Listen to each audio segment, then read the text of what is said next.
He was just 14 years old, a month shy of 15, when war came to his doorstep. Albertus McCreary grew up in the quiet town of Gettysburg, Pennsylvania, a place of orchards and church bells. But in July 1863, that peace vanished as the most terrible battle of the Civil War swept through his home. Decades later, McCreary set down his memories in Gettysburg, a boy's experience of the battle, first published in McClure's magazine in July 1909. What follows is a direct reading of his vivid, unflinching account, filled with riveting moments from a boy who lived through it. You'll hear how Confederate soldiers stormed his cellar as his family hid in terror, and later, how they nearly carried him off after mistaking him for a Union soldier. You'll feel the shock as a shell exploded just yards from where he stood, and see through his eyes the calm, commanding figure of General Robert E. Lee riding past in the midst of chaos. You'll witness sharpshooters firing from windows and souvenir hunters who later played with unexploded shells, with deadly results. McCreary even recalls meeting President Abraham Lincoln and hearing the Gettysburg Address. It's a story of innocence and war, confusion and courage, told by one who saw it all. Listener discretion is advised. Gettysburg, Pennsylvania, as I knew it before the war, was a most peaceful little village, surrounded by fields and orchards stretching in every direction to the distant hills, and peaceful it remained long after the war had begun. Our only local excitement was the departure for the seat of war of a town company, the Independent Blues, in response to Lincoln's call for soldiers. That was, as I well remember, a thrilling as well as a sad time. Almost every family had some member among them. My oldest brother marched away with the rest. How grand they looked, and how eager we boys were to go with them. They were loaded with gifts from their friends, and, I remember, every man was provided with a Bible and woolen socks. Some months before the battle came a number of scares, rumors of raids. One time when we were expecting a raid, and waiting in fear the coming of the Confederates, up the hill marched a regiment of cavalry. It was just dusk, and they were fully among us before we discovered that they were our own men, and then such cheers as we gave. I remember how hoarse I became from yelling and singing. They camped in the town for the night, and as they rode away the next morning it was a glorious sight, for they were Custer's men, and he was at their head. After him came the buglers. The soldiers wore blue shirts, wide turnover collars and red neckties knotted, with the ends flowing over their shoulders. They were equipped with short carbines, swords and long lances with broad blades 10 inches in length. These lances had long handles, the butt resting on the foot. Near the blades were red streamers. The bugle notes, the rich coloring, and the glint of lances in the morning sunlight made me think of nights and stories and songs. At last, after many false alarms, the raiders did arrive. They gathered in the center of the town in the open square and called for the town officials. The burgess and town councilman responded. A demand was made upon them by the officer in command for $70,000 and several hundred barrels of flour and pork, with the threat that the town would be burned if the demand was not complied with. The burgess, after much parley, convinced the officer that it would be impossible to agree to their demands, since, having been warned of their coming, the citizens had removed their money and goods to places of safety. The raiders remained throughout the night, camping in the courthouse and other buildings.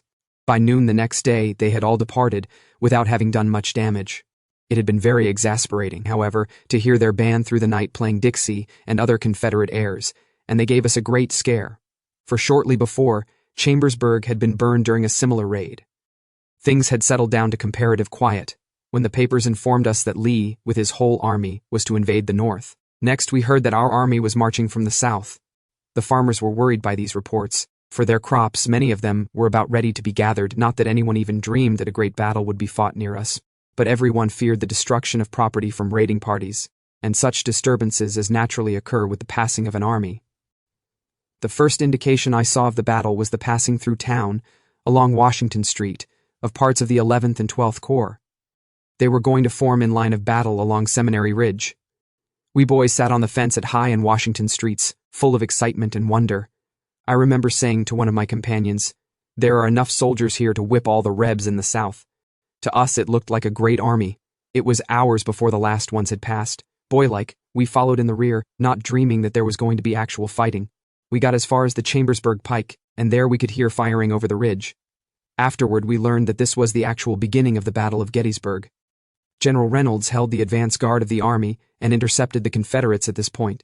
He was killed at the beginning of the fight, The firing seemed to be coming nearer and nearer, and at last shells began to plow through the line on Seminary Ridge.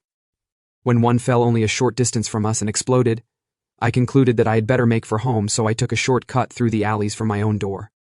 Father was calm, and although some of the family begged him to take us out of town, he soon convinced us that we could not get away.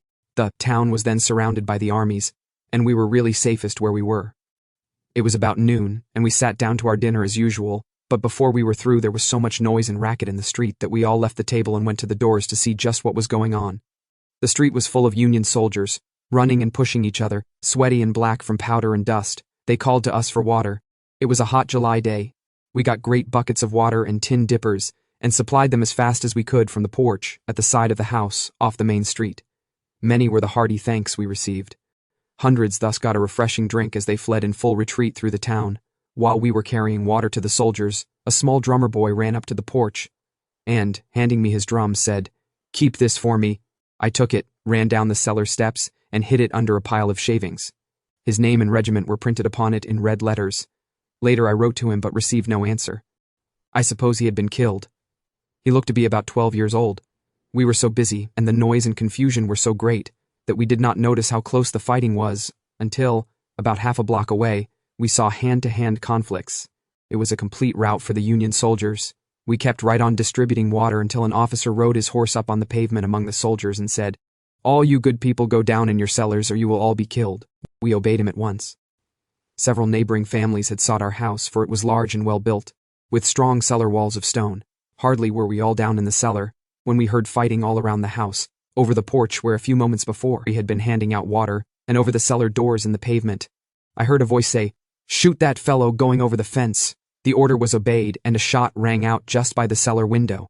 There were several small windows in the walls, and their light cast shadows on the opposite wall of men rushing back and forth. Those shadows filled all of us with horror. There was more and more shooting, until the sound was one continuous racket. I peeped out of one of the windows just in time to see a cannon unlimbered and fired down the street. What a noise it made, and how the dust did fly. After a time the noise grew less and less and farther away. We were all waiting to see what would happen next, when suddenly the outer cellar doors were pulled open, and 5 Confederate soldiers jumped down among us. We thought our last day had come. Some of the women cried, while others, with hands clasped, stood rooted to the spot with fear. Father stepped forward and asked what they wanted and begged them not to harm his people. One fellow, I can see him yet, with a red face covered with freckles, and very red hair, dirty and sweaty with his gun in his hand, said, "We are looking for Union soldiers." "There are none here, Father," answered, but the soldier said he would have to search, and that we could go upstairs as the danger was over for a time. From that time on we had no fear of harm from individual soldiers. We all went upstairs, and the searchers found 13 of our men hiding in all parts of the house, some under the beds, and one under the piano, and others in closets. The prisoners were brought into the dining room, where the officer in charge took down their names.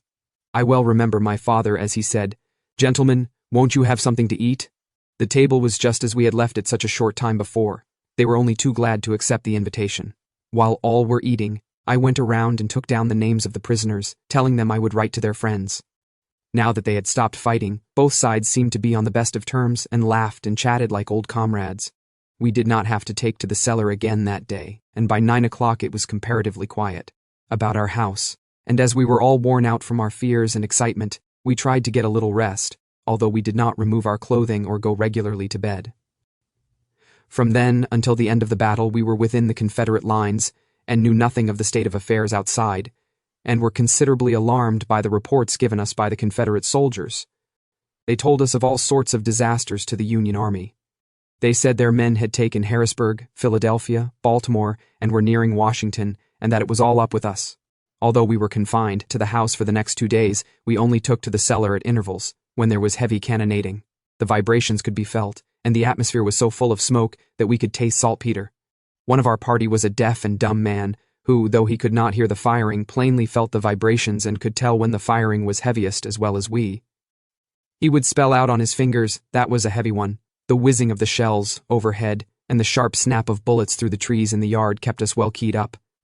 Our house stood on the corner of Baltimore and High Streets, and we did not dare to look out of the windows on the Baltimore Street side.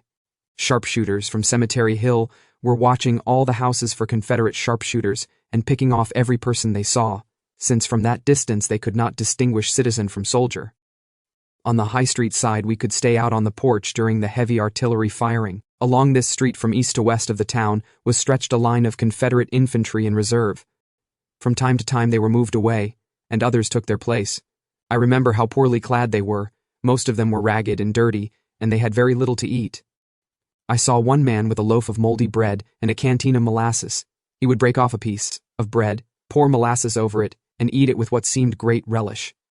I asked him if that was all he had to eat. He answered, yes, and glad to get it too. I had many talks with these men as they lay along the pavement and on the cellar doors. They were a sorry lot, poorly equipped and poorly fed. I saw one man passing the house on horseback, without shoes and with spurs strapped to his bare heels. The officer seemed to be much better cared for. Diagonally across from us, in the second story of our neighbor's house, a Confederate general had his headquarters. I could see him seated at the window receiving the officers with dispatches. If I remember rightly, it was General Ewell. One day, while I was having a talk with the soldiers, I heard cheering down the street. It seemed to be caused by the passing along High Street, toward our house, of a small body of officers on horseback. As they drew near, the men along our pavement stood and cheered also. One of the men told me it was General Lee and his staff. I had a good look at him as he passed. He looked very much the soldier, sitting very erect in his saddle, with his short-cropped beard and his Confederate gray. The whole staff were a fine-looking set of men, at least, they seemed so to my youthful eyes, and it is needless to say that I gazed at them with keen curiosity. They rode up as far as a slight elevation in the street, stopped, took their glasses, and surveyed Cemetery Hill, where they could see the position of their enemy. This was just before the Louisiana Tigers made their famous charge. What a racket that did make! It was an infantry charge, and the sound was as if 1,000,000 boys with sticks were beating on a board fence. It was not in volleys, but continuous. When this firing began, we took shelter in the cellar, and during the next 2 days the bullets were continually flying across our yard, so that none of us dared to go to the barn. As we had a number of pet rabbits there, we were very much exercised about feeding them. A Confederate soldier offered to feed them for us, and did cross the yard, with the bullets whizzing around him. I remember how brave we thought him. Speaking of bravery, there was another Confederate soldier who was so fearless that he climbed a cherry tree in the center of the yard and sat eating cherries in a most unconcerned manner, although the bullets were cutting through the leaves continually. Of course, these were stray bullets, for he could not be seen, but his position was just as dangerous. There was a line of sharpshooters just beyond us. The soldiers taught us how to distinguish between the sound of a mini rifle and of a musket ball, also between the different sounds made by the various shells flying over our heads. There were long shells, round shells, and solid shot. Each sang its own peculiar song. We soon got to know them all. Notwithstanding all this flying of shot and shell, there were only 3 accidents to citizens, and only one of these was fatal. Miss Jenny Wade was killed as she was baking bread for the soldiers. She was shot by a stray bullet that came through an open window and struck her in the breast. In recent years, a separate monument has been erected to her honor. She had lived in our family and was personally well known to us all. Mr. Mac Ilhenny, a connection of our family, was wounded slightly in the ankle. The 3rd civilian victim, John Burns, was made famous by his part in the battle. As his fellow townsmen knew the adventure, he was out looking for his cow when he was overtaken by the moving army, and became a participant whether he would or no. I refer you to history for another version of the incident. We got used to, in a measure, to the fighting, and curiosity got the better of some of us. One of my brothers and I went to the garret, where a trapdoor in the roof gave us a good view of Cemetery Hill, and of the fields near the Emmitsburg Road. Standing on a ladder, with our heads above the door, we could plainly see the cannon on Cemetery Hill, with the men loading and firing. Every now and then we would see a man drop by the cannon. Once the flagstaff was broken, and the flag fell, but it was quickly put up again. From this trapdoor we saw pickets charge. A wonderful thing it was to see that long line of Confederates charge across the fields in good order, until they struck the masked batteries. When these batteries opened on them, everything fell into the greatest confusion, and soon clouds of smoke hid them from our sight. While we were watching this charge, a neighbor was watching it also, from his trapdoor. He was peeping around the chimney when a bullet struck just above his head and knocked off a piece of brick. He disappeared so quickly that we both laughed. Almost immediately, 2 bullets struck within a foot of my head in the shingles of the roof, and we followed our neighbor's example and dropped out of sight also. We found that Union sharpshooters on Cemetery Hill had seen our heads and shot at us, thinking that we were Confederate sharpshooters. Many of the houses along this ridge were sheltering sharpshooters. Our interest in what was going on was so great that we could not resist trying to look out again, but we took the precaution this time to put up a board so that we could look beneath and were not so much exposed. We could see one house on a side street that seemed to be full of sharpshooters. We saw the flash and puff of smoke every time one fired. They were evidently doing so much harm to the batteries on Cemetery Hill that a gun was trained on this house, and in a very few moments it was filled full of holes and the occupants were all driven out. Many of the sharpshooters were killed in various houses in town. In the house of an uncle of mine, a man was killed in an upper room whose windows overlooked the cemetery. Years after the battle, the postmaster of Gettysburg received a letter from a man in the North who, describing the house exactly, said he was anxious to know if a soldier had been killed in that room during the battle. He wrote that he had shot at a man standing at one of those windows and had seen him drop. Once, hearing laughter outside, I looked out and saw a young boy standing in the middle of the street, throwing stones at the windows on either side and laughing loudly every time he broke a glass. Bullets were flying down the street, and every time one whizzed near him he would duck his head, laugh, and immediately renew his efforts to break windows. I saw that he was not one of the town boys and asked the soldiers who he was.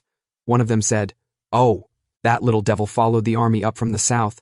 He seemed to be having great fun breaking Yankee windows. I do not know what became of him. I was standing on the side porch at a time when it was safe for me to do so, when a surgeon rode up and, dismounting, called to me to hold his horse. I went up and was standing by its head with the rein in my hand when I heard a shell coming toward me.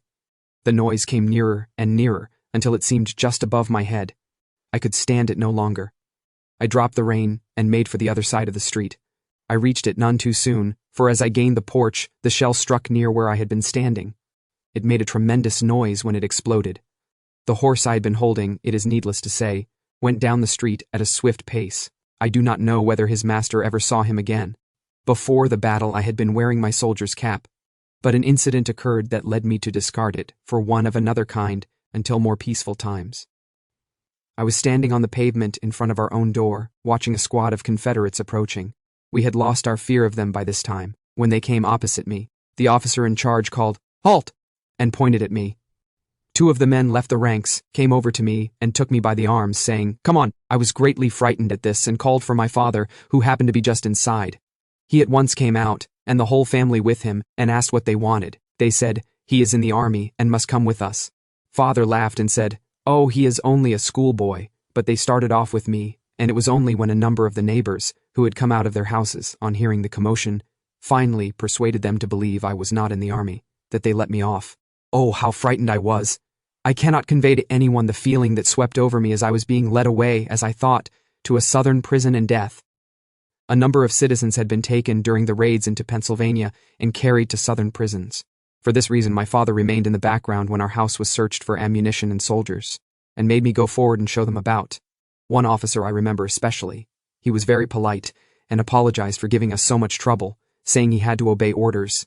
He had a very beautiful stiletto with a pearl handle. I begged him to give it to me, but he said he might need it. I had picked up 8 rifles in the yard on the first day and hid them in a shed under a pile of leaves. The third day, a squad of soldiers came in search of guns and ammunition. I think they were getting short of both. I went out as usual and asked them what they wanted. They said they were looking for guns. One fellow took me by the shoulders and said, "Now, Johnny, I know you have a lot of guns hid. Show me where they are." I denied that I had any. He marched me along and every little while would say, "Where are they?" And I still denied having any. At last they neared the shed. I stuck out that I hadn't any guns, but when they reached the door I was feeling pretty panicky. I did not know what they might do with me if they found the guns under the leaves. Then the fellow pushed open the door and kicked among the leaves. Oh, he exclaimed and looked hard at me. My face must have betrayed my fears, for he burst out laughing and patted me on the back, saying in a kind tone, "Too bad, too bad." But the guns were gathered up and taken away. I saw a great many wounded men making their way to the hospitals which had been hastily established in many places in the town. One poor fellow came limping on one foot, with his hand on his horse for support. He stopped at our steps for a few moments.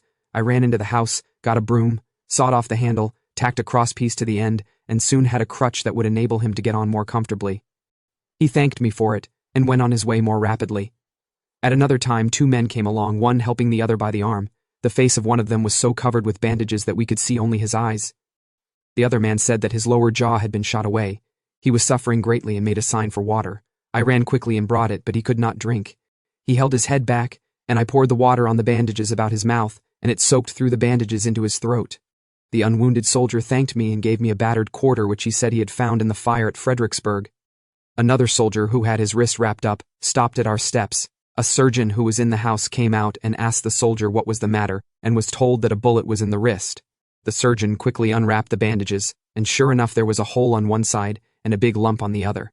He made a slight cut over the lump, and out dropped the bullet. It became a very sore wound and gave the man much trouble. He stayed with us several days, until he was sent home. 2 men were carrying another on a stretcher and stopped to rest at our door. Father asked how the injured man was wounded, as he seemed to be suffering great pain. They answered that his hip was broken, and that it caused him great suffering to be moved. Father had them bring him into the house, as we still had a bed to spare. He was a captain, and had been in the Mexican War. He refused to have his leg amputated, said he would die first. We sent for his wife, who came on with their little daughter. They were with us 6 weeks. All the doctors could do did not save him. He died from lockjaw, and his shrieks of pain could be heard half a block away. We never knew what became of the wife and child. We never heard from them after they left with his body. There were a number of hospitals within a block of us.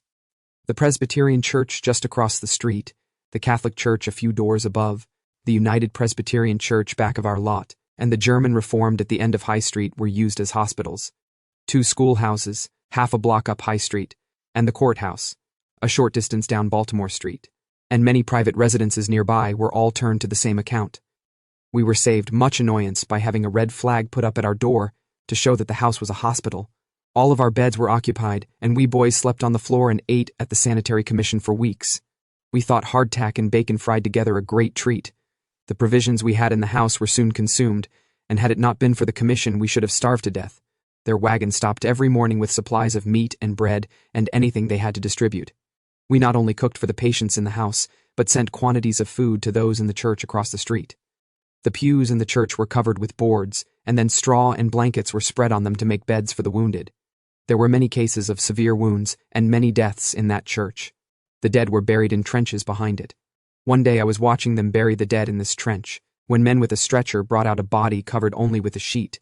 They drew back the sheet and disclosed the form of a young man perfect in every way, with only a small black hole in his breast. A number of colored people lived in the western part of the town, and on the first day a great many of them were gathered together by the Confederate soldiers and marched out of town. As they passed our house, our old washerwoman called out, "Goodbye, we are going back to slavery." Most of them were crying and moaning. We never expected to see old Liz again, but the day after the battle ended she came walking in, exclaiming, "Thank God I's alive yet." We all crowded around her, anxious to know how she had got away. I wish I could repeat her story as she told it to us. That is more than I can undertake, but the main fact was this. She was marched with the rest down the street, and there was such a crowd that when they were opposite the Lutheran church, in the confusion she slipped into the church without being seen, and climbed up into the belfry. She stayed there for the 2 days without anything to eat or drink. A Union soldier came to the house for something to eat on the morning of the 4th day, and said that he had been hid in the belfry of the schoolhouse from the morning of the 1st day until then. He had run in during the retreat, and there was no way of getting out without being captured. He was almost starved, for he had had only a few drops of water in his canteen and a little hardtack. We soon fixed him up, and refreshed with food and water, he started out to find his regiment. I was asleep on the floor the night of the 3rd day, and was awakened just at daybreak by a booming. I sprang up, saying to myself, "Well, another day of it." My brother entered the room just then, his face all smiles. "What is it?" I asked. "What's what?" he answered. "What was that firing?" I said. "Oh, that was David falling out of bed. But look out of the window!" I looked and gave a cheer, for there were our blue-coated men marching down the street. The battle was over, but we were not yet safe. A rumor was spread that filled us with a new fear. The Confederates, we were told, were about to shell the town. Happily, the rumor was a false one. There was no more firing, and we were able to go out to look about us.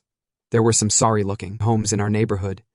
The Confederate soldiers had entered them during their occupation of the town and tried to see how much damage they could do.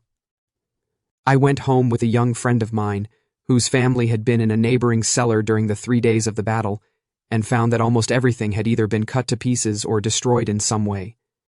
Pieces of furniture were burned and broken, A desk had been destroyed, bookcases knocked down, and the books torn and shattered. To add more to the disorder and destruction, the soldiers had taken a half-barrel of flour, mixed it with water to make a thin paste, put into this the feathers from feather beds, and thrown it over everything, walls, furniture, and down the stairways. Of course, the owners were indignant and angry, for it meant great loss to them, but there was nothing to be done about it. We had an old cow that had been in the family for years, and the morning of the first day of the fight we had put her in pasture as usual. This pasture was near the edge of town. Of course, we saw nothing of her during the 3 days of fighting. Often one of us would say, "I wonder what has become of the old cow."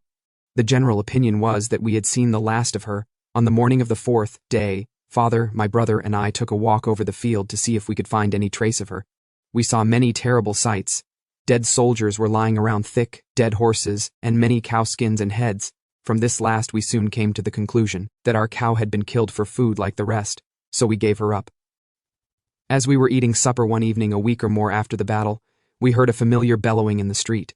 Everybody sprang from the table and rushed out. There stood our dear old cow, looking as happy as it is possible for a cow to look at being home again. We petted and hugged her in pure pleasure at finding her alive, and soon had her in the stable in her own familiar stall. Then we discovered that she had a bullet hole in her neck and one in her side. She was not severely hurt, however, and both bullets came out eventually. We found out later that all the cows in that particular field had got out in some way the first day of the fight and had wandered off about 10 miles from town, beyond the firing line. After the battle, they all found their way back to town. In going over the field that first day after the fight, the many strange and terrible sights made a strong and lasting impression on my mind. In one place, there were as many as 40 dead horses, where a battery had been planted. The bodies were much swollen, the feet standing up in the air. Broken wagons and guns, belts, cartridge boxes and canteens, blankets, and all sorts of soldier equipment were lying around everywhere. The fences were all down, only a few posts here and there were left, like sentinels on guard. Dead soldiers were everywhere. Near a small house lay the bodies of 2 Confederate soldiers, and on looking into the house I saw 2 others, one on a bed and the other on the floor. I went in to see if the one on the bed might not be alive. He was dead. He was a young man, and on his breast was a medal of some order. I was tempted to take it off, but I did not because I thought it might lead to his identification. The stench from the battlefield after the fight was so bad that everyone went about with a bottle of pennyroyal or peppermint oil. The burial of the dead commenced at once, and many were buried along the line where they fought and fell, and in many cases so near the surface that their clothing came through the earth. We made a long tramp that first day and did not reach home until late in the afternoon. There we found plenty to take up our time and attention. The surgeons were at work in the hospital that adjoined our backyard. I spent hours on the fence watching them operate on the wounded. On a table outdoors, operations of all kinds were performed. I must say I got pretty well hardened to such sights. One day, shortly after the battle, as we were walking over the field, we came to a squad of soldiers who had opened a trench where some of the dead had been hastily buried. They were taking up the bodies and placing them in coffins to be buried in the National Cemetery. The sight became so horrible that we could not endure it, and quickly left the spot. A man came to town with patent coffins, and many a poor fellow took his last journey in one of them. The lid had a box in which ice was placed, making it possible to take bodies any distance. It was a sad sight to see relatives visiting the fields in search of some dear one. Sometimes they would find him in one of the hospitals, but more often among the dead. One young lady came to our house in search of a brother who had been wounded. She came on the late train and stayed at the house until morning. When morning came, she went with my brother to find him, but he had died during the night. At the extreme end of our lot there was a large barn which was used as a prison for Confederate soldiers. There were 400 in it at one time. The barn and the yard around it were full of men. For food they gave them boxes of hardtack and water from our pump. This was all they had. One poor fellow came up to the house with his head tied up and said he had a bullet wound in the back of it, and that his head was so sore he could not eat hardtack. My sister made him some broth, and he was allowed to sleep on a bench in the yard by the house. The next day the men were moved away to some northern prison, but they did not take the graybacks with them. The barn was so alive with them that no one dared go into it until it had been thoroughly whitewashed inside and out. 10 years after the battle, the postmaster of Gettysburg received a letter from a man in North Carolina. He said he had been wounded in the head at the Battle of Gettysburg, was taken prisoner, and kept in a barn overnight. That a young lady had made some broth for him, and that he would like to have her address, as he wished to correspond with her with a view to matrimony. He said he was well off and had a fine vineyard. We were glad to know that all was well with him, but there was no correspondence. At the time of the war, lead was very scarce, and we could get 13 cents a pound for it, so all the boys hunted lead bullets. We would go along Culp's Hill, poke among the leaves, and sometimes find what we called pockets. A lot of bullets in a pile, 8 or 10 pounds. As it took only 8 of a certain kind to make a pound, I gathered many pounds myself in this way. The large shells were full of bullets, and we found many of them that had not exploded. We would unscrew the cap end and, if we were careful, fill the shell with water before we undertook to extract the bullets. Sometimes boys became careless. A schoolmate of mine, with others of us, had been hunting bullets on Cemetery Hill.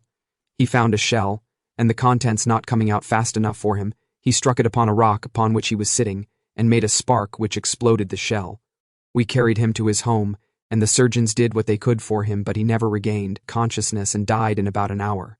With all my familiarity with horrors, I nearly fainted when I saw the surgeons probing his wound. I often wonder why more boys were not injured. Almost every boy had a can of powder hidden in the house or barn, with rifles or carbines to shoot it off in. We would go to Brickyard Lane, a favorite resort of the boys, load the rifles good and strong, leaving the ramrod in, and then shoot into the air. We never knew where the ramrods went.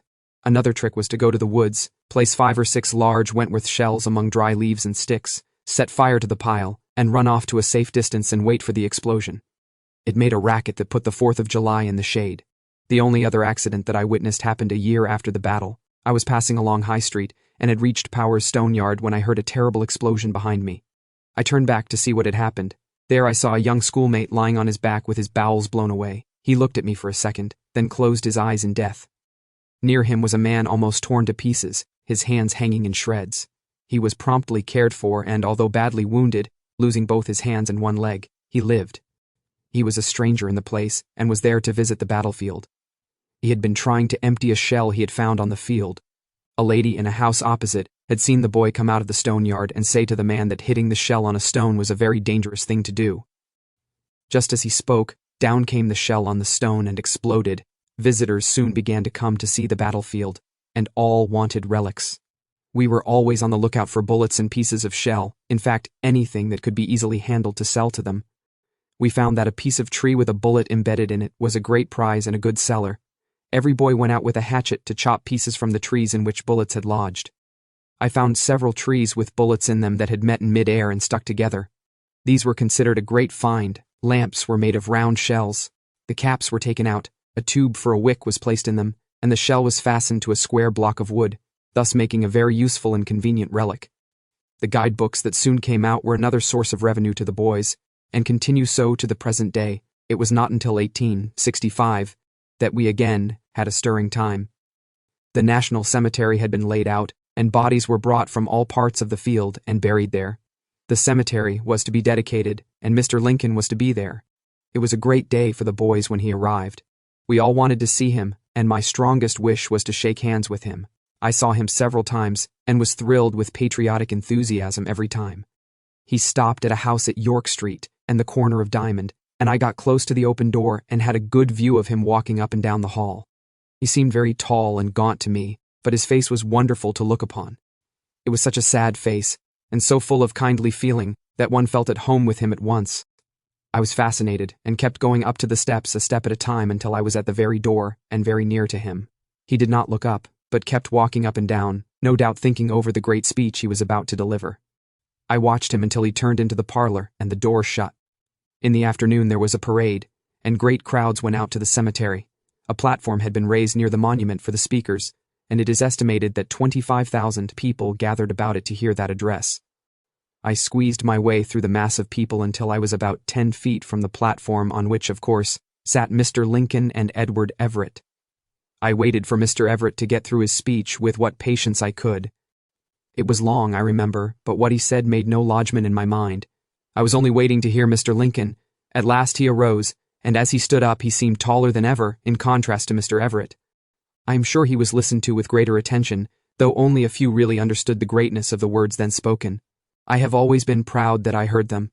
In the evening there was a meeting in the Presbyterian church, and it was reported that Mr. Lincoln was to be there. The church was so crowded that many were turned away. I managed to work myself past the guard at the door and about halfway down the aisle. The aisle was blocked with others, unable to get seats. I looked every way for a sight of Mr. Lincoln, and by the time the services were nearly over, I felt sure he was not there. As the people arose to leave, I turned around to go also, and there was Mr. Lincoln in the pew just at my side. I held my ground until he was in the aisle near me, when I put out my hand and said, "Mr. Lincoln, will you shake hands with me?" "Certainly," he said, and gave me a good, strong grasp. He moved on and was soon lost to view, but I was a proud boy, and to this day feel a thrill of pride to have pressed the hand of one of the greatest men the world has ever known.